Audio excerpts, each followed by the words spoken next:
Hi day Islamic വ്ലോഗിൻ്റെ പുതിയൊരു വീഡിയോയിലേക്ക് എല്ലാവർക്കും സ്വാഗതം. അപ്പം ഇന്നൊരു ഈവനിങ് വ്ലോഗാണ് കേട്ടോ. ഏകദേശം ഒരു 4 മണി കഴിഞ്ഞ് അടുക്കളയിലോട്ട് വന്നപ്പോൾ അപ്പോൾ നമുക്ക് നോമ്പ് തുറക്കാനുള്ള പരിപാടികളൊക്കെ ഒന്ന് നോക്കിയാലോ.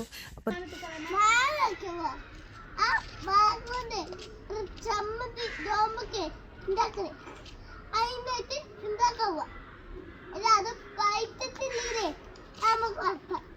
അപ്പോൾ നമ്മളെ ബീഫ് രാവിലെ കേക്ക് വൃത്തിയാക്കി മസാലയൊക്കെ തേച്ച് ഫ്രിഡ്ജിൽ വെച്ചിട്ടുണ്ടായിരുന്നു കേട്ടോ. അപ്പോൾ നമ്മൾ ഫ്രിഡ്ജിൽ നിന്ന് മാറ്റിയിട്ട് നേരെ കുക്കറിലോട്ട് ഇട്ടിട്ട് ഒന്ന് വേവിച്ച് എടുക്കാം കേട്ടോ. അപ്പോൾ നമുക്ക് ബീഫ് കറി വെക്കാവേ. അപ്പം കുക്കറിൽ വെച്ച് ഒന്ന് വേവിച്ചെടുത്തതിന് ശേഷമാണ് കറിയൊക്കെ എടുക്കുന്നത്. അപ്പോൾ നമ്മളെ ബീഫ് കറി ഇവിടെ റെഡി ആയിട്ടുണ്ട് കേട്ടോ. ബീഫിന് കോമ്പിനേഷനായിട്ട് നമ്മൾ ഉണ്ടാക്കുന്നത് തിക്കിടിയാണ് കേട്ടോ. അപ്പോൾ ചില നാട്ടിൽ തിക്കിടി എന്ന് പറയും, ചിലയിടത്ത് പിടി എന്നൊക്കെ പറയും കേട്ടോ. അപ്പോൾ നമ്മൾ പത്തിരിമാവ് അതുപോലെ ഈ ഷേപ്പിൽ നമ്മളെല്ലാവരും കൂടെ കൂടിയിട്ട് ഇതുപോലെ കുഞ്ഞ് കുഞ്ഞ് റൗണ്ട്സാക്കി ഇതുപോലെ എടുത്തിട്ടുണ്ട് കേട്ടോ. പിന്നെ നമുക്ക് തിക്കിടി ഉണ്ടാക്കി നോക്കിയാലോ. അപ്പോൾ ആദ്യം തന്നെ ഇതുപോലൊരു പാത്രം അടുപ്പത്ത് വെച്ചിട്ടുണ്ട്. അതിലോട്ട് നമ്മൾ തേങ്ങയുടെ അരപ്പ് ചേർത്ത് കൊടുത്തിട്ടുണ്ട് കേട്ടോ.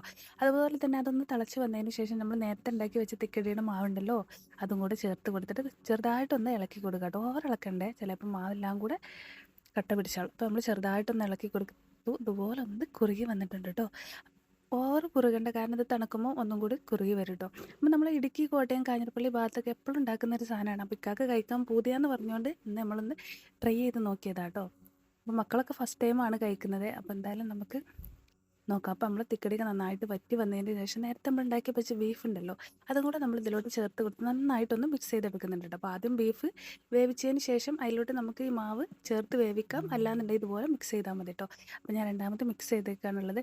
അപ്പം എന്തായാലും നമ്മൾ തിക്കടി ഇവിടെ റെഡി ആയിട്ടുണ്ട് കേട്ടോ. നിങ്ങളുടെ നാട്ടിലൊക്കെ ഉണ്ടാക്കാറുണ്ടെങ്കിൽ എന്താ പേര് എന്നുള്ളത് താഴെ ഒന്ന് കമൻറ്റ് ചെയ്യണേ. അപ്പോൾ അത് കഴിഞ്ഞിട്ട് നേരെ മുന്തിരി ഇന്ന് വേവിച്ച് ജ്യൂസ് അടിക്കാമെന്ന് വിചാരിച്ചിട്ടോ. അപ്പോൾ മുന്തിരി വേവിക്കാൻ വേണ്ടി വെച്ചിട്ടുണ്ട്. നമ്മൾ വേവിച്ച് കൊടുത്ത് ചൂടാറിയതിന് ശേഷം മിക്സിയുടെ ജാറിലാക്കി കൊടുത്താൽ മക്കൾ പോയി അടിച്ചെടുത്തിട്ട് വന്നോളൂ കേട്ടോ. അപ്പോൾ അങ്ങനെ മക്കൾക്ക് ഏൽപ്പിക്കാണ് കേട്ടോ അവരുടെ ഡ്യൂട്ടി. അപ്പോൾ ഇനി നമുക്ക് എന്തായാലും മിക്സിയുടെ ജാറിലോട്ട് ആക്കി കൊടുക്കാം, അവർ അടിച്ചെടുത്തോളൂ. അപ്പോൾ ബാങ്ക് കൊടുക്കാൻ അധികം ടൈമും കാര്യങ്ങളൊന്നും ഇല്ല കേട്ടോ. കുറച്ച് വൈകി പോയിട്ടെന്ന് അത് കഴിഞ്ഞ് നേരെ പോയിട്ട് മസാല ബോണ്ട ഉണ്ടാക്കിയിട്ട്, മസാല ബോണ്ടയ്ക്കൊക്കെ മാവും കാര്യങ്ങളൊക്കെ ഓൾറെഡി ഉണ്ടാക്കി വെച്ചിട്ടുണ്ടായിരുന്നു. പിന്നെ നമ്മൾ തരിക്കഞ്ഞി കൂടെ ഉണ്ടാക്കിയിട്ടുണ്ടായിരുന്നു കേട്ടോ. അപ്പോൾ ഇന്നത്തെ നമ്മുടെ നോമ്പിൻ്റെ വിഭവങ്ങൾ ഇതൊക്കെയാണ്. അപ്പോൾ വീഡിയോ ഇഷ്ടമായ ലൈക്ക് ചെയ്യുക, ഷെയർ ചെയ്യുക, അതുപോലെ ചാനൽ